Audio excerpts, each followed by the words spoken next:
అసెంబ్లీలో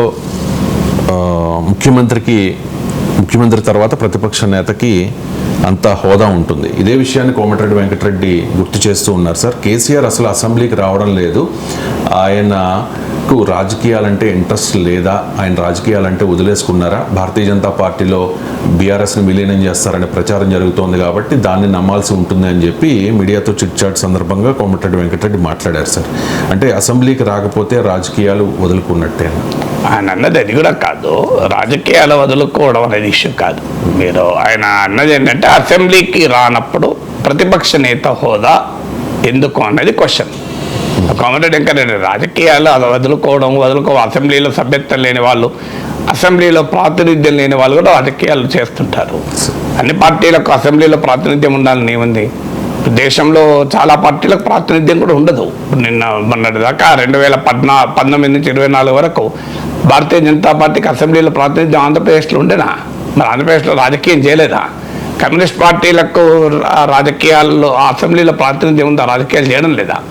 అందువల్ల నేను చదివింది అయితే ఆయన అన్నది లీడర్ ఆఫ్ ద అపోజిషన్. మీరు అసెంబ్లీకి రానప్పుడు leader of the opposition status వల్ల ఉపయోగం ఏంటి అని, అది క్వశ్చన్ అండి. సో కానీ లీడర్ ఆఫ్ ద అపోజిషన్ అనే స్టేటస్ను అసెంబ్లీకి హాజరు బట్టి ఇవ్వరు.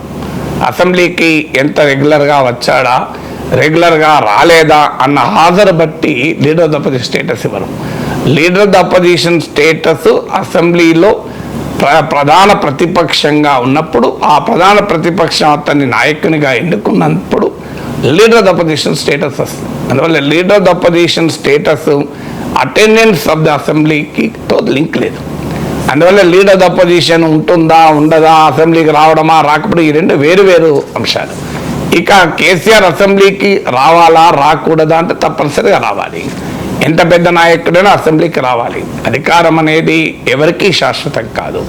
అందువల్ల రాజకీయాల్లో ఎదుర్కోవాల్సిన అవసరం ఉంటుంది. ప్రత్యర్థుల్ని కనుక ఒక బాధ్యత చేపట్టినప్పుడు ఆ బాధ్యత నిర్వహించాల్సిన అవసరం కూడా ఉంటుంది. లేదంటే ఆయనకు ఆసక్తి లేకపోతే మరెవరికైనా శాసనసభాపక్ష నేతగా, శాసనసభలో బీఆర్ఎస్ పక్ష నాయకుడిగా పెట్టి ఆయన గౌరవంగా పార్లమెంటరీ పార్టీ నాయకుడిగా కూడా ఉండొచ్చు.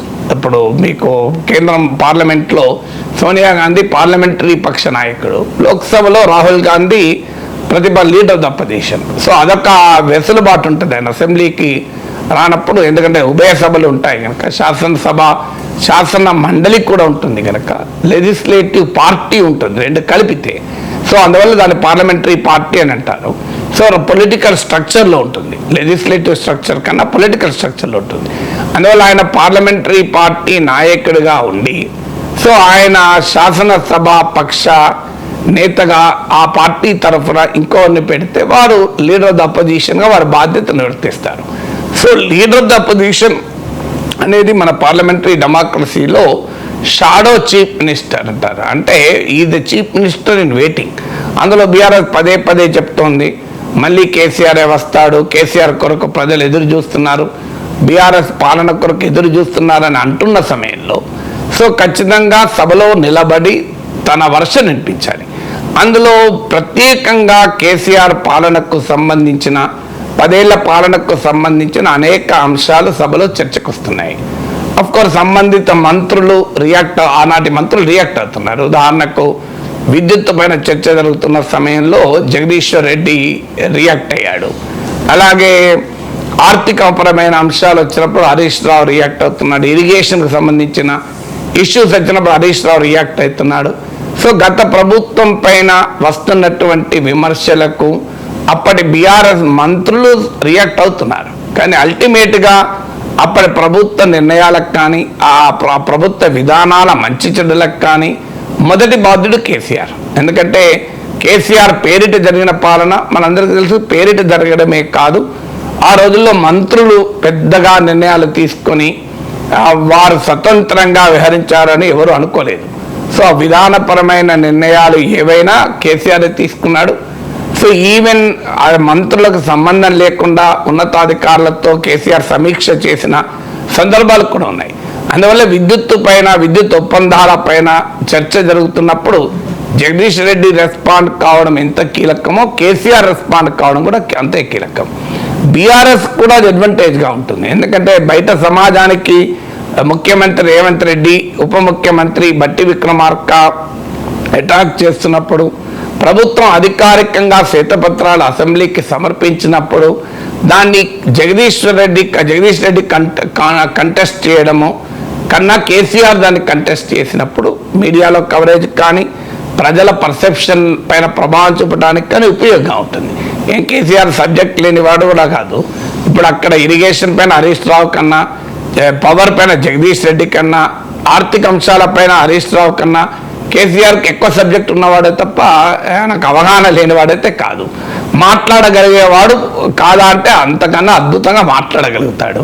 సో అవగాహన ఉండి మాట్లాడగలిగి బాధ్యత కలిగిన వ్యక్తి సభలో లేకపోవడం అది సభకు మంచిది కాదు, ప్రజలకు మంచిది కాదు, బీఆర్ఎస్లో మంచిది కాదు.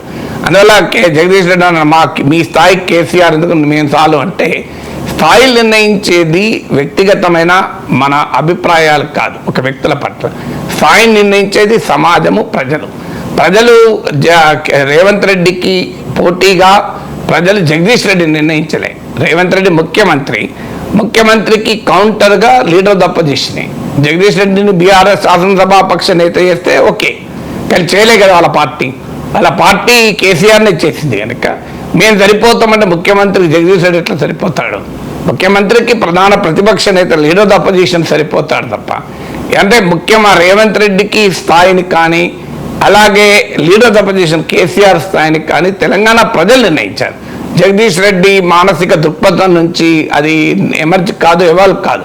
మీకు చాలా గౌరవం ఉంటే ఉండవచ్చు కేసీఆర్ పైన, రేవంత్ రెడ్డి పైన గౌరవం ఉండకపోవచ్చు, కానీ positions are not decided by our subjective opinions. Positions are decided by the objective situation. అంటే ప్రజలు ఎన్నికల్లో ఓటు వేసి తీర్పులు చెప్పి రేవంత్ రెడ్డి ముఖ్యమంత్రి స్థానంలో కూర్చునబెట్టి కేసీఆర్ను ప్రధాన ప్రతిపక్ష నేత స్థాయిలో కూర్చునబెట్టారు. జగదీష్ రెడ్డిని ప్రతిపక్ష పార్టీ ఎమ్మెల్యే స్థాయిలో కూర్చునబెట్టారు. అందువల్ల మీ స్థాయికి నేను సరిపోతా అంటే రేపు ఇంకోరంటారు నీ స్థాయికి ఇంకో మా ఓడిపోయిన ఎమ్మెల్యే కూడా సరిపోతాడు సూర్యాపేటలో అంటారు. అంటే మా పటేల్ రమేష్ రెడ్డి సరిపోతారని వీళ్ళు అంటారు. దానికి ఎండింగ్ ఎక్కడి జగదీష్ రెడ్డి స్థాయికి రేవంత్ రెడ్డి ఎందుకు, బట్టి విక్రమార్క ఎందుకు, మా పటేల్ రమేష్ రెడ్డి సరిపోతారు అన్నాడు అనుకోండి, ఆన్సర్ ఉండదు కదా. సో అందువల్ల ఎవరికి సరిపోతారనేది డెమోక్రసీలో ప్రజలే నిర్ణయించేది. సో అందువల్ల ప్రజల తీర్పు చెప్పాక సరిపోకపోవడం పైన మన వ్యక్తిగత అభిప్రాయాలు ఉండవు. అందువల్ల ఖచ్చితంగా ఈ కేసీఆర్ పాలనలో జరిగిన కోట్ అండ్ కోట్ అనర్థాలు, అక్రమాల పైన, ఎందుకంటే కోట్ అండ్ కోట్ ఎందుకంటున్నా అంటే అది ఆరోపించబడుతున్న అక్రమాలు, అనర్థాలు కనుక వాటిపైన శాసనసభలో చర్చ జరుగుతున్న సమయంలో బీఆర్ఎస్ పక్షాన తన గత ప్రభుత్వ పక్షాన నిలబడి సమర్థించుకోవాల్సిన బాధ్యత కేసీఆర్ పైన ఉంటుంది. సో అందువల్ల ఖచ్చితంగా ఆయన అసెంబ్లీకి రావాల్సిందే. అఫ్కోర్స్ అది వ్యక్తిగతంగా భరించలేము, అందువల్ల ఆ ప్రాబ్లం ఉంటుంది. అది మిగతా ప్రతిపక్ష సభ్యుల పట్ల కేసీఆర్ సమయంలో ఎలా వ్యవహరించారు, ప్రతిపక్షాలు మాట్లాడినిచ్చారా, సభ నుంచి ఎలా సస్పెండ్లు చేయించారు, ఇవన్నీ మనం చూసాం కదా. గతంలో ప్రతిపక్షాలకు కేసీఆర్ ఎంత గౌరవం ఇచ్చాడో ఇప్పుడు వాళ్ళ అధికారంలో ఉన్న వాళ్ళు కూడా అంతే గౌరవం ఇస్తారు, అంతకని ఇవ్వరు. గౌరవం అనేది ఎప్పుడు కూడా డిమాండ్ చేయాల్సింది కాదు, కమాండ్ చేయాల్సింది. నీ స్థాయిని బట్టి, నీ స్వభావాన్ని బట్టి, నువ్వు గతంలో వ్యవహరించిన తీరుని బట్టి గౌరవం ఉంటుంది తప్ప గౌరవం అనేది నువ్వు కోరుకుంటే వచ్చేది కాదు. అందువల్ల కేసీఆర్ పాలనలో ప్రతిపక్షం పట్ల ఎలా వ్యవహరించారో ఇవాళ వీళ్ళు అధికారం ఉన్నారు అలాగే వ్యవహరిస్తారు. వ్యవహరించకూడదు అని నాలాంటి వాడు అంటాడు ఖచ్చితంగా, కానీ రాజకీయాల్లో అలా ఉండవు కదా. ఎవరి వారి వ్యక్తిగత రాగద్వేషాలు ఉంటాయి కదా. అందువల్ల రేవంత్ రెడ్డికి కేసీఆర్ ముఖ్యమంత్రిగా ఉన్నప్పుడు ఏ అనుభవం అయితే ఎదుర్కొన్నాడో ఇప్పుడు ఆయన ముఖ్యమంత్రి సీట్లో ఉన్నాడు గనక కేసీఆర్ కూడా అలాంటి అనుభవాన్ని నేను ఇవ్వాలి అని ఆయన కోరుకుంటే కోరుకోవచ్చు. అది నాలాంటి వాడు కరెక్ట్ అనకపోవచ్చు. కేసీఆర్ సమయం కరెక్ట్ కాదు, రేవంత్ సమయం కరెక్ట్ కాదనొచ్చు, కానీ రాజకీయాలు అలా ఉండవు కదా. రాజకీయాల్లో వ్యక్తిగతంగా everybody wants to settle scores. అందువల్ల దానికి భయపడి దానికి వెనకాడి సభకు రాకుండా ఉండడం వల్ల ప్రయోజనం లేదు. అందువల్ల సభకు రాకపోవడం వల్ల కేసీఆర్ స్థాయి పెరగదు, సభకు రావడం వల్ల కేసీఆర్ స్థాయి పెరుగుతుంది. దాంతోపాటు ఇప్పుడు కేసీఆర్ మొన్న బడ్జెట్ పైన తర్వాత మాట్లాడుతూ అసలు ఏ పాలసీ లేదు, ఐటీ పాలసీ లేదు, ఇండస్ట్రియల్ పాలసీ లేదు, ఎంప్లాయ్మెంట్ పాలసీ లేదు, అగ్రికల్చర్ పాలసీ లేదు అని ప్రభుత్వాన్ని నిలదీశాడు. అది మీడియా పాయింట్ దగ్గర నిలదీస్తే పాలసీలు రావు కదా. నిలదీయాల్సింది అసెంబ్లీలో ఒక షాడో చీఫ్ మినిస్టర్ అని పార్లమెంటరీ డెమోక్రటిక్ నామ్స్లో ఎందుకంటారంటే ప్రభుత్వ విధానాలకు ఆల్టర్నేటివ్గా ప్రత్యామ్నాయమైన విధానాల్ని సభలో ప్రవేశపెడతారు. అందువల్ల షాడో చీఫ్ మినిస్టర్ అంటారు. కాంగ్రెస్ ప్రభుత్వానికి ఐటీ పాలసీ లేదు, బీఆర్ఎస్ దానికి ఆల్టర్నేటివ్ ఐటీ పాలసీ సభావేదికగా వివిధ సందర్భాల్లో అవకాశం వస్తుంది. ఆ అవకాశం వచ్చినప్పుడు గవర్నర్ ప్రసంగం పైన ధన్యవాదాలు తెలిపే తీర్మానము, బడ్జెట్లనైతే ప్రతి కీలకమైన మంత్రిత్వ శాఖల పద్ధతులపైన చర్చ వస్తుంది. లేదు అధికార ప్రతిపక్షాలు రకరకాల ఇన్స్ట్రుమెంట్స్ అంటారు, అంటే సావధాన తీర్మానం అనొచ్చు, షార్ట్ డిస్కషన్ అనొచ్చు, ఈవెన్ అవిశ్వాస తీర్మానాలకు కూడా పెడతారు. అవిశ్వాస తీర్మానం కూడా పెట్టేది ప్రభుత్వాన్ని ఓడించడానికి కాదు, అవిశ్వాస తీర్మానం పెట్టేది ప్రభుత్వ పనితీరు పైన కూలంకుషంగా చర్చ జరిపించడానికి కూడా పెడతారు. సో అలా రకరకాల లెజిస్లేటివ్ ప్రొసీజరల్ ఇన్స్ట్రుమెంట్స్ను ఉపయోగించుకొని సభలో ఆల్టర్నేట్ పాలసీ చెప్పచ్చు. అయ్యా ఎనర్జీ పాలసీ ఇట్లుండాలి, ఐటీ పాలసీ ఇట్లుండాలి, అగ్రికల్చర్ పాలసీ ఇట్లుండాలి, కాంగ్రెస్ పార్టీకి పాలసీ లేదు లేదా ఉన్న పాలసీ తప్పని చెప్పాలి. సో అది చెప్పకుండా నేను సభకు దూరంగా ఉంటాను అని ఒక సభలో ప్రతిపక్ష నేత కాదు, సాధారణ శాసనసభ్యుడు అనుకోవద్దు, అందులో ప్రతిపక్ష నేత అసలే అనుకోకూడదు. అందువల్ల కోమటిరెడ్డి వెంకటరెడ్డి రాజకీయంగా ఏమి విమర్శించాడన్నది నాకు ఇంపార్టెంట్ కాదు. ఇంపార్టెంట్ ఏంటంటే కేసీఆర్ సభకు రావాలి, ప్రధాన ప్రతిపక్ష నేతగా సమర్థవంతంగా తన బాధ్యత నిర్వర్తించగలిగిన సామర్థ్యము, వాక్చాతుర్యము, అవగాహన, అనుభవం ఉన్నటువంటి నాయకుడు కేసీఆర్ కనుక తెలంగాణ సమాజం, తెలంగాణ ప్రజలు ఆ రకమైన పాత్ర కేసీఆర్ నుంచి కోరుతారు. ఇప్పటికే బీఆర్ఎస్కి చెందిన 10 మంది ఎమ్మెల్యేలు కాంగ్రెస్ గూటికి చేరారు సార్. ఆ 10 26 అవుతుంది. బీఆర్ఎస్ ఎల్పీని కూడా కాంగ్రెస్లో విలీనం చేసేస్తామని చెప్పేసి మంత్రులు చాలా సందర్భాల్లో మాట్లాడిన పరిస్థితి. కానీ ఇక్కడ కీలకమైన డెవలప్మెంట్, గద్వాల ఎమ్మెల్యే బండ్ల కృష్ణమోహన్ రెడ్డి తిరిగి బీఆర్ఎస్లోకి వెళ్ళారు అని చెప్పేసి జస్ట్ ఏదో చిట్చాట్లో మాట్లాడారు అంతే తప్ప ఆయన తిరిగి వెళ్ళడం కాదు అని చెప్పి మంత్రి కోమటిరెడ్డి వెంకటరెడ్డి చెప్పే ప్రయత్నం చేశారు. కానీ కృష్ణమోహన్ రెడ్డి యూటర్న్ తీసుకున్నారు, గర్వాప్సి ప్రకటన చేశారని చెప్పి బీఆర్ఎస్ నాయకులు చెప్తూ ఉన్నారు సార్. అంటే చేరికలు ఆగిపోయాయని అనుకోవాలంటారు. చేరికలు ఆగుతాయా ఆగాయా ఎవరమో చెప్పలేము. ఆయా సందర్భాల బట్టి, ఆయా ఎమ్మెల్యేలు ఇప్పుడు అక్కడున్న స్థానిక పరిస్థితులను బట్టి, స్థానికంగా తనకున్న రాజకీయ సిచ్యువేషన్స్ బట్టి నిర్ణయాలు తీసుకుంటుంటారు. ఇందులో చేరేవారు, చేరని వారు, చేరి తిరిగి వచ్చేవారు, దేని వెనకాల ఐడియాలజికల్ రీజన్స్ లేవు, సైద్ధాంతికపరమైన అంశాలు లేవు, ప్రజలకు సంబంధించిన అంశాలు అసలే లేవు. ఇది వారి వారి వ్యక్తిగత రాజకీయ అవసరాలు, అవకాశాలు, సందర్భాలే తప్ప ఇందులో సిద్ధాంతం పాత్ర లేదు, ప్రజల పాత్ర అంతకంటే లేదు. పైకి చెప్పవచ్చు నియోజకవర్గ అభివృద్ధి అది అని, కానీ it is almost A function of local politics, function of state politics, function of individual aspiration. 3 రకాలుగా ఉంటాయి. ఒకటి స్థానిక రాజకీయాలను బట్టి తాను ఆ పార్టీలో ఉండడమా, కొత్త పార్టీలో చేరడమా, చేరిన పార్టీలో ఇమడడమా అనేది ఉంటుంది. తర్వాత రాష్ట్రంలో అధికారము ఎవరికి ఏంటి అనేది ఒక డైమెన్షన్. తన వ్యక్తిగతమైన రాజకీయ ఆకాంక్షలు ఉంటాయి. సో ఇప్పుడు ఆయన గద్వాల ఎమ్మెల్యేకు వస్తున్న సమాచారం ఏంటంటే ఆడ స్థానికంగా ఉన్న కాంగ్రెస్ నాయకుడు డామినేట్ చేస్తున్నారు, అందువల్ల ఇతను కొత్తగా పార్టీలో చేరినా ఈయనకు తగిన గుర్తింపు రావడం లేదని. ఎందుకంటే అధికార పార్టీలో చేరేదే అధికార గుర్తింపు కొరకు, లేకపోతే తనను గెలిపించిన బీఆర్ఎస్ వదిలి కాంగ్రెస్లో ఎందుకు చేరతాడు? సో అధికారంలో ఉన్న పార్టీలో చేరడం అధికార గుర్తింపు కొరకు చేరతారు. సో అధికార గుర్తింపుకు అక్కడున్న స్థానిక రాజకీయ పరిస్థితులు అవకాశం ఇవ్వనప్పుడు సాధారణంగా మరి ఆ పార్టీలో చేరి నాకు ఏంటి ప్రయోజనం? ఇప్పుడు ఎందుకంటే కృష్ణమోహన్ రెడ్డి అయితే మినిస్టర్ కాడు, సో ఆయన ఏమీ పదవులు రావు ప్రత్యేకంగా. సో తనకు తన నియోజకవర్గ స్థాయిలో తన రాజకీయ ఆధిపత్యానికి కూడా అవకాశం లేనప్పుడు ఆ పక్క నేను కాంగ్రెస్లో ఎందుకు ఉండాలని అనుకోవచ్చు. సో ఆయన అనుకున్నాడు కనుక మిగతా వాళ్ళందరూ అనుకుంటారా? ఎందుకంటే మిగతా వాళ్ళందరికీ కూడా అదే రకమైన స్థానిక పరిస్థితులు ఉన్నాయా అనేది క్వశ్చన్ మార్క్ అవుతుంది. లేదు కొత్తగా చేరే వాళ్ళకు కూడా అక్కడ స్థానిక పరిస్థితులు ఏముంటాయనేది ఒక ఫ్యాక్టర్. ఇక రెండవ ఫ్యాక్టరు రాష్ట్రంలో అధికారంలో ఉన్న ప్రభుత్వంతో ఉండే వ్యక్తిగతమైన రాజకీయపరమైన పనులు. సో ఆ బేరసారాల్లో ఏదైనా కుదరకపోయినా కుదిరింది కలగకపోయినా మా చేరడము చేరకపోవడం అనేది ఉంటుంది. సో అందువల్ల ఇది మూడవది రాష్ట్ర రాజకీయాల పైన వారికి ఉండే అంచనా. స్థానిక ఎన్నికల్లో ఎవరు గెలుస్తారు, కాంగ్రెస్ పార్టీ ఏ రకంగా 5 ఏళ్ల వరకు ఆధిపత్యాన్ని కలిగి ఉంటుంది, 5 ఏళ్ల తర్వాత ఎవరు రావటానికి అవకాశం ఉంటుంది.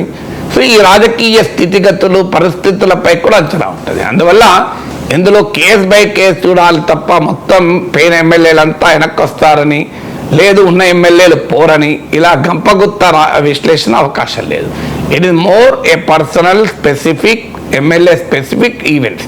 అయితే ఒకటి మాత్రం నిజం, గతంలో కేసీఆర్ అధికారంలో ఉన్న సమయంలో కాంగ్రెస్ ఎమ్మెల్యేలను తీసుకున్న సమయంలో 1 నెల 2 నెలల లోపల మొత్తం మంది ఎమ్మెల్యేలతో మాట్లాడుకోవడం అయిపోయింది. రావాల్సిన వాళ్ళందరూ వచ్చారు. లెజిస్లేచర్ పార్టీ విలీనము అనే ఒక తంతు ముగించి, అది రాజ్యాంగ వక్రీకరణే కావచ్చు కానీ ఆ తంతు ముగించి పూర్తి చేశారు. ఇప్పుడు ఆ అవకాశం కూడా లేదు. ఎందుకంటే ఇప్పుడైతే అవకాశం ఈ 6 నెలలు ఇప్పటికీ దాదాపు 8 నెలలు అయిపోయింది. 8 నెలలుగా ఇంకా ఈ ప్రక్రియ జరుగుతూనే ఉంది. 26 మంది ఎమ్మెల్యేలు వస్తే 2/3 అవుతారు. సో ఇప్పటి వరకైతే 10 మందే వచ్చారు. ఆ 10లో ఒకరు మళ్ళీ వెళ్ళిపోయారంటే 9 మంది. సో 26 మంది వస్తారా అనేది ఒక క్వశ్చన్ మార్క్. 26 మంది రానప్పుడు ఈ విలీనము అనే ఒక రాజకీయానికి వక్రభాష్యం చెప్పైనా ఓ తంతు చలామణిలో ఉంది కనుక ఆ తంతు పూర్తి కానప్పుడు మిగతా ఎమ్మెల్యేల పరిస్థితి ఏంటి? మరి వాళ్ళప్పుడు వెనక్కుపోయే అవకాశం ఉంది. ఎందుకంటే ఉప ఎన్నికను ఎదుర్కోలేక. ఒకటి విలీనము అనే దాన్ని సుప్రీంకోర్టు అంగీకరిస్తుందా లేదా అనేది ఒక అంశం. రెండో అంశం ఏంటంటే ఆ విలీనము కావలసిన 26 మంది కాంగ్రెస్కు వెళ్ళినప్పుడు సహజంగానే ఈ 10 మంది వెళ్తే ఏమవుతుంది? ఎందుకంటే సుప్రీంకోర్టులో ఆల్రెడీ బీఆర్ఎస్ కేసు నడుస్తోంది. సో 3 నెలల్లో స్పీకరు తాను నిర్ణయం తీసుకోవాలని Meghachandra Singh versus speaker of Manipur state assembly అనే కేసులో సుప్రీంకోర్టు తీర్పు ఇచ్చి కూడా ఉంది కనుక, సో అందువల్ల కోర్టు కనుక స్పీకర్ నిర్ణయాన్ని చెప్పమని అడిగి నిర్ణయం చెప్పితే విలీనం అప్పటి వరకు కాకపోతే మరి మా ఎమ్మెల్యేగా పదవి పోతుంది, మళ్ళీ ఉప ఎన్నికలు ఎదుర్కోవాలి, ఉప ఎన్నికల్లో గెలుస్తామో లేదో అన్న భయం కూడా ఎమ్మెల్యేలకు ఉండొచ్చు. ఆ సిచ్యువేషన్ వస్తే ఇప్పుడు వెళ్ళిన 10 మందిలో చాలామంది వెనక్కి వచ్చే అవకాశం ఉంటుంది. ఎందుకంటే వారికి ఎట్టి పరిస్థితుల్లో నిన్నకాక మొన్న గెలిచిన ఎమ్మెల్యే మళ్ళీ బై ఎలక్షన్ కోరుకోడు. అంటే కాంగ్రెస్ పార్టీకి అనుకూల రాజకీయ పరిణామాలున్న సమయంలోనే వారు బీఆర్ఎస్ అభ్యర్థిగా గెలిచారు. అందువల్ల ఇప్పుడు మళ్ళీ కాంగ్రెస్ అభ్యర్థిగా ఉప ఎన్నికల్లో పోటీ చేస్తే ఎంతమంది గెలుస్తారు? గత అనుభవాలు కూడా చూసినప్పుడు మధ్యప్రదేశ్లో, కర్ణాటకలో కాంగ్రెస్ జేడీఎస్ ఎమ్మెల్యేలు కర్ణాటకలో, కాంగ్రెస్ ఎమ్మెల్యేలు మధ్యప్రదేశ్లో, బీజేపీలో చేరినప్పుడు ఉప ఎన్నికలు వస్తే అందరూ గెలవలే, కొంతమంది ఓడిపోయారు కూడా. అదంతెందుకు తెలంగాణలో ఈటల రాజేందర్ బీజేపీలో చేరి ఉప ఎన్నికను ఆహ్వానిస్తే గెలిచాడు. అదే రాజగోపాల్ రెడ్డి కాంగ్రెస్ నుంచి బీజేపీలో చేరి ఉప ఎన్నిక ఆహ్వానిస్తే ఓడిపోయాడు. అందువల్ల రాజగోపాల్ రెడ్డి స్థాయి నాయకుడు, అన్ని వనరులుండి ఎంతైనా ఖర్చు పెట్టగలిగే సామర్థ్యం ఉన్న నాయకుడు. బీజేపీ రఘునందన్ భాషలో చెప్పాలంటే 100 కోట్లు ఖర్చు పెట్టినా మునుగోళ్ళు బీజేపీ గెలవలేదు. అందువల్ల బీఆర్ఎస్ ఇప్పుడు ఆ స్థాయిలో ఖర్చు పెట్టగలుగుతుందా? కాంగ్రెస్ ఆ స్థాయిలో ఖర్చు పెడుతుందా? అవకాశం ఉంటుందా? బీఆర్ఎస్ గెలుస్తుందా? బీజేపీ గెలుస్తుందా? తెలియదు. అందువల్ల ఈ విలీనానికి చాలినంత మంది ఎమ్మెల్యేలు ఫిరాయించరేమో అని అనుమానం వచ్చినప్పుడు కూడా వెళ్ళిన బీఆర్ఎస్ ఎమ్మెల్యేలు కూడా వెనక్కు వెళ్ళే అవకాశాన్ని కొట్టిపారేయలేము. ఎందుకంటే ఆ విలీనము అనే ప్రక్రియ ఎంత ఆలస్యమైతే బీఆర్ఎస్ నుంచి ఫిరాయించిన ఎమ్మెల్యేలో అభద్రతాభావం అంత పెరుగుతుంది, అంత అన్సర్టనిటీ వాళ్ళలో పెరుగుతుంది ఏమవుతుంది అని. తర్వాత ఇంకొక అంశం కూడా ఏంటంటే గతంలో కేసీఆర్ కాంగ్రెస్ ఎమ్మెల్యేలను తీసుకునేటప్పుడు ఉన్న రాజకీయ సిచ్యువేషన్కి ఇప్పటికే తేడా ఉంది. అప్పుడు కాంగ్రెస్ బలహీనంగా ఉంది, బీఆర్ఎస్ బలంగా ఉంది. ఇప్పుడు కాంగ్రెస్ బలంగా ఉంది, బీఆర్ఎస్ బలహీనంగా ఉంది. కానీ గతంలో కేసీఆర్ ఉన్నంత బలంగా కాంగ్రెస్ లేదు, మధ్యలో బీజేపీ ఉంది. సో అందువల్ల బీఆర్ఎస్ వెనక్కు వెళ్ళినా మళ్ళీ ఏం లాభం, బీజేపీకి వెళ్ళడం బెటరా? ఇలా రకరకాల ఫ్యాక్టర్స్ అనేది పొలిటికల్ సిచ్యువేషన్లో ప్లే అయిపోతుంది. అందువల్ల జరగబోయే పరిణామాలని ఎవరమో అంచనా వేయలేం. ఆయా ఇండివిజువల్ ఎమ్మెల్యేస్, అలాగే పొలిటికల్ సిచ్యువేషన్స్, సుప్రీంకోర్టులో డిఫెక్షన్ పైన కేసు ప్రోగ్రెస్, ఉప ఎన్నికల పాసిబిలిటీ, ఇలాంటి ఫ్యాక్టర్స్, బీజేపీ వ్యూహాలు ఇవన్నీ మీద ఆధారపడి ఉంటాయి. 2023 తెలంగాణ అసెంబ్లీ ఎన్నికల్లో బీఆర్ఎస్కి 37.3% ఓట్ షేర్ వచ్చింది సార్, 39 స్థానాలు. లోక్సభ ఎన్నికల్లో ఒక్క స్థానం కూడా దక్కించుకోలేదు, 35.08% ఓట్ షేర్ వచ్చింది.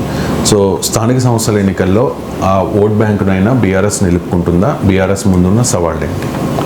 బీఆర్ఎస్ గురించి నాకు అర్థం కాదు. బీఆర్ఎస్ ఇప్పుడు స్థానిక ఎన్నికల్లోకి ఏం జరుగుతుందని ఇప్పుడు ఎలా చెప్పగలం మనం? ఇప్పుడు బీఆర్ఎస్కి స్థానిక ఎన్నికల నోటిఫికేషన్ రాలేదు. బీఆర్ఎస్ ఓటింగ్ ఏమో క్లియర్గా స్లైడ్ అవుతుంది. సో కంటిన్యూస్గా మీకు 37% నుంచి మీరు అన్నట్లు 17% పడిపోయింది.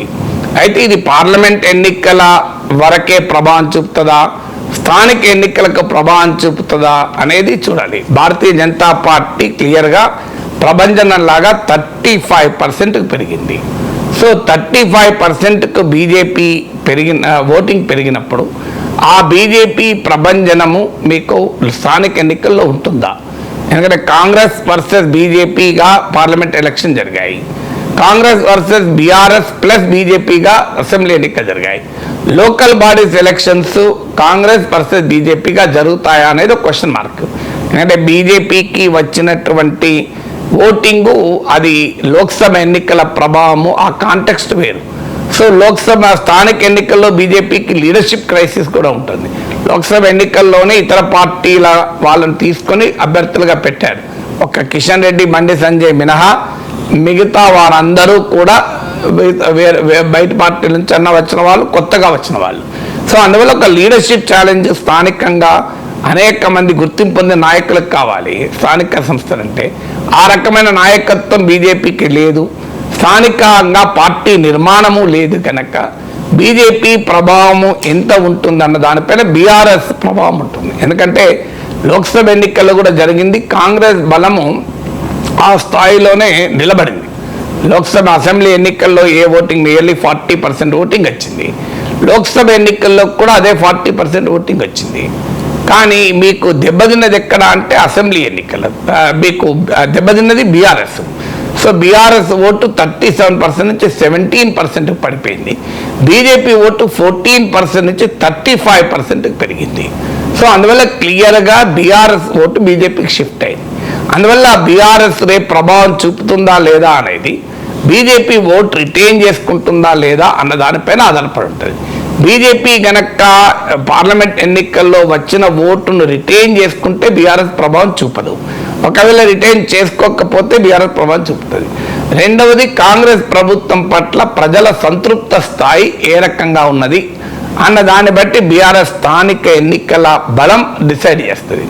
ఎందుకంటే కాంగ్రెస్ ప్రభుత్వము పట్ల ప్రజల్లో గనక సంతృప్తి ఎక్కువగా ఉంటే స్థానిక ఎన్నికల్లో క్లియర్గా కాంగ్రెస్ స్వీప్ చేస్తుంది. ఎందుకంటే మరీ ముఖ్యంగా ఇప్పుడు రుణమాఫీ అమలయ్యాక నీకు ప్రజల్లో ఉండేటువంటి సానుకూలత చాలా ఎక్కువగా ఉంటుంది. సో ఇప్పటికిప్పుడు కాంగ్రెస్ ప్రభుత్వం పైన వీరు ఊహించినట్లుగా బీఆర్ఎస్ చెప్తున్నట్లుగా వ్యతిరేకత ఉండడానికి అవకాశం లేదు. కొంత ఉద్యోగాల విషయంలో యువతరంలో కొంత అసంతృప్తి, అసహనం ఉన్నమాట నిజం. కానీ ప్రధానమైన ఓటింగ్ సెక్షన్ రైతుల్లో సానుకూలత, మహిళలకు ఉచిత రవాణా లాంటి అమలయ్యింది. సో అందువల్ల పథకాల అమలు మొదలైంది. అందువల్ల అంత సులభంగా కాంగ్రెస్ పట్ల అసెంబ్లీ ఎన్నికలు, లోక్సభ ఎన్నికల్లో రెండు ఎన్నికల్లోనూ 40% మంది ఓటింగులో ఏ మార్పు లేదు. అలాంటప్పుడు కొత్తగా స్థానిక సంస్థల ఎన్నికల్లో తగ్గటానికి ఏంటి అవకాశం? ఇది రెండవ ఫ్యాక్టర్, కాంగ్రెస్ పార్టీ సంతృప్త స్థాయిని బట్టి ఆధారపడి ఉంటుంది. ఇక మూడవది గ్రాస్ రూట్స్లో ఉన్న లీడర్షిప్ ఆర్గనైజేషన్. బీఆర్ఎస్ ఎమ్మెల్యేలు 10 మంది వెళ్ళిపోయారు, కానీ కింది స్థాయిలో ఆర్గనైజేషన్ ఎంత దెబ్బతిన్నది అనేది ఆధారపడి ఉంటుంది. ఆర్గనైజేషన్ అంటే ఎంపీటీసీలు, జడ్పీటీసీలు, సర్పంచ్లు ఇలాంటి వాళ్ళు ఎంతమంది వెళ్ళారు అంటే టీఆర్ఎస్ శాసనసభ పక్షంలో పెద్ద గండిపడ్డ మాట నిజం.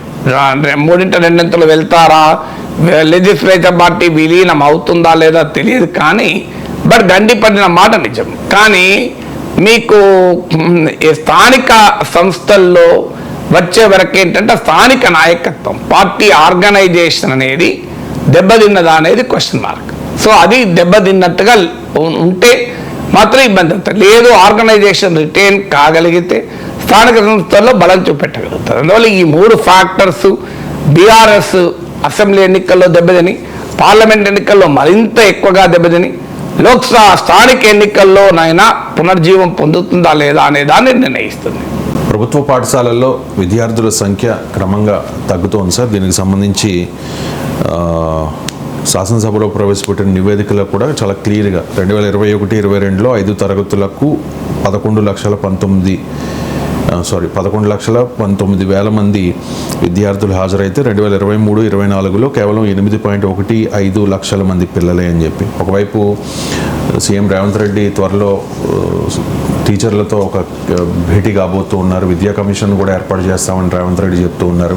గత బీఆర్ఎస్ ప్రభుత్వం విద్యా ప్రమాణాలని పెంచడం, ప్రభుత్వ పాఠశాలలో విద్యా ప్రమాణాలను పెంచడానికి చాలా చేశామని చెప్పుకుంటున్న పరిస్థితుల్లో ఎందుకు గవర్నమెంట్ స్కూల్స్లో స్టూడెంట్స్ సంఖ్య తగ్గుతోంది? ప్రమాణాలను పెంచాలంటే ఏం చేయాలి? అంటే ప్రభుత్వ స్కూళ్ళలో తగ్గడం అనేది ఆందోళనకరం. ఎందుకంటే ఇవాళ ప్రభుత్వం విద్య పైన చేస్తున్న ఖర్చు, ఒక ప్రభుత్వ ఉపాధ్యాయుడి వేతనము, ఒక ప్రైవేట్ పాఠశాలలో వేతనానికి చాలా తేడా ఉంటుంది. అందులో ప్రభుత్వ ఉపాధ్యాయుడు అర్హతల రీత్యా కూడా చాలా ఎక్కువ తెలివైన వ్యక్తి.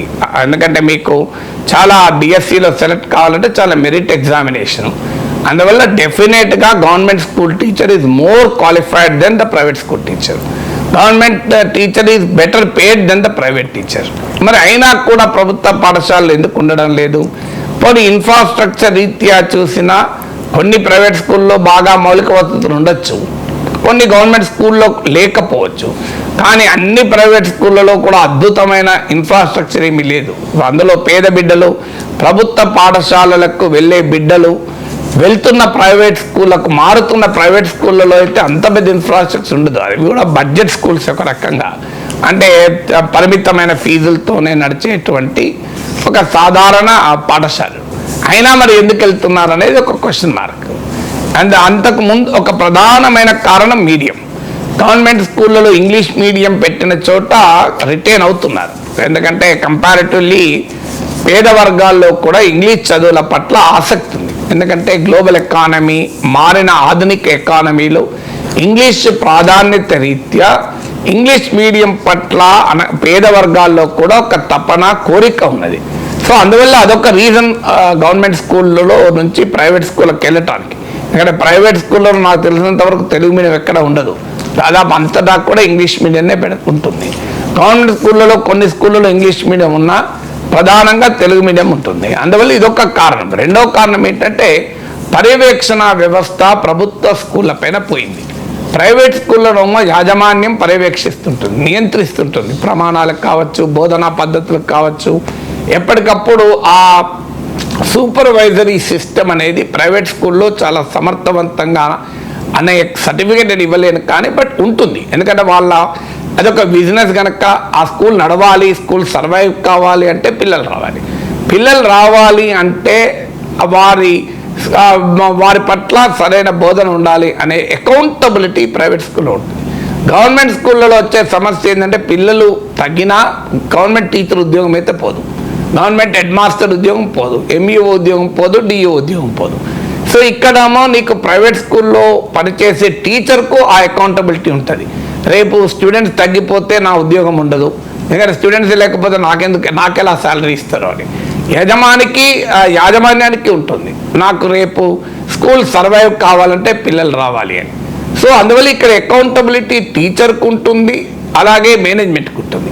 గవర్నమెంట్లో వచ్చే వరకు టీచర్కు సొంతగా ఎవరైనా ఇండివిజువల్గా అకౌంటబిలిటీ తప్ప వ్యవస్థీకృతమైన అకౌంటబిలిటీ లేదు. అంటే కమిటెడ్ టీచర్స్ ఉన్న చాలామంది గవర్నమెంట్ స్కూళ్ళలో అద్భుతమైన నిబద్ధత కలిగిన కమిట్మెంట్ ఉన్న టీచర్లు ఉన్నారు. అక్కడ ఉన్న చోట స్ట్రెంత్ కూడా ఉంది, మీకు స్ట్రెంత్ పెరిగిన సందర్భాలు కూడా ఉన్నాయి. సో అందువల్ల teacher personal accountability, individual accountability వ్యక్తిగతంగా ఉండవచ్చు కానీ వ్యవస్థాగతంగా లేదు.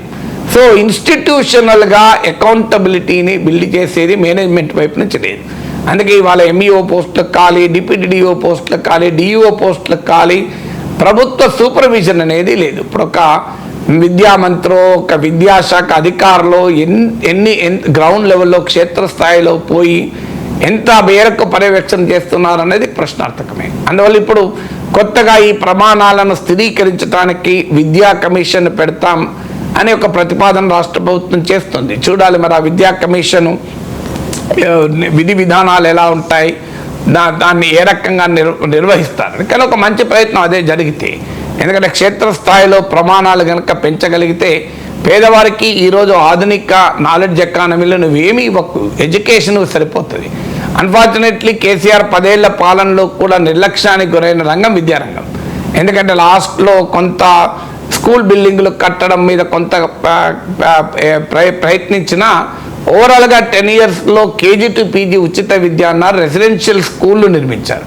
అది కూడా సెకండ్ ఫేజ్లో వచ్చిన రెసిడెన్షియల్ స్కూల్లో ఇన్ఫ్రాస్ట్రక్చర్ లేకున్నా కూడా స్కూల్ పెట్టారు. చాలా కనీస వసతులు లేని చోట కూడా రెసిడెన్షియల్ స్కూల్ పెట్టారు.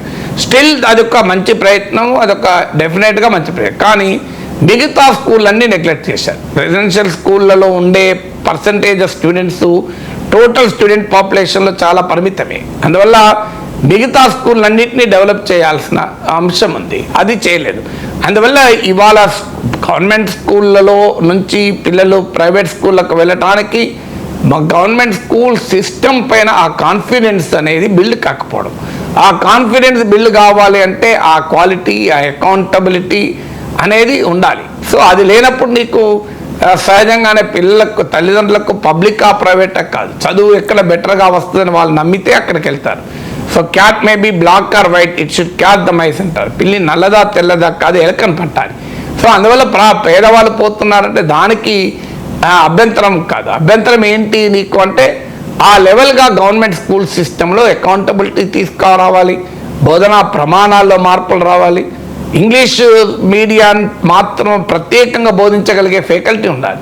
డిఎస్సి ప్రత్యేకంగా ఫర్ ఇంగ్లీష్ మీడియంకు రిక్రూట్ చేయమని నాలాంటి వాళ్ళు చాలా కాలంగా అడుగుతున్నారు. లేదు సెమీ రెసిడెన్షియల్ స్కూల్గా మార్చండి, ఇన్ఫ్రాస్ట్రక్చర్ ఉన్న చోట. ఎందుకంటే పేద బిడ్డలకు వాళ్ళకి ఇంటికి వెళ్ళాక చదువుకునే ఇకో సిస్టమ్ ఉండదు కనుక. సో మార్నింగ్ బ్రేక్ఫాస్ట్ పెట్టి దాన్ని ఇప్పుడు ఉన్నదా లేదా కూడా తెలియదు. సో అలా కొన్ని చర్యలు కనుక కాంక్రీట్గా తీసుకోగలిగితే ప్రభుత్వ పాఠశాలలు ఖచ్చితంగా నిలబెట్టుకుంటారు. అది పెద్ద ఉపశమనంగా ఉంటుంది. పేదవాళ్ళకి అలా ప్రైవేట్ స్కూళ్ళ పేరిట 2 పిల్లలు ఉంటే 50 ఏళ్ళాక సంవత్సరానికి ఖర్చు పెట్టాల్సి వస్తుంది కనీసం. ఒకవైపు ఏమో ప్రభుత్వము పేదల డబ్బే, ప్రజల డబ్బే ఖర్చు పెడుతోంది, మళ్ళీ ప్రజలు కూడా మళ్ళీ చదువుకోరు ఖర్చు పెట్టాల్సి వస్తుంది. ఇది ఎక్కడ న్యాయం? అందువల్ల ఖచ్చితంగా ప్రభుత్వ స్కూళ్ళలో ప్రమాణాలని స్థిరీకరించి ప్రమోట్ చేసే చర్యలు ప్రభుత్వం వైపు నుంచి ఉండాలి.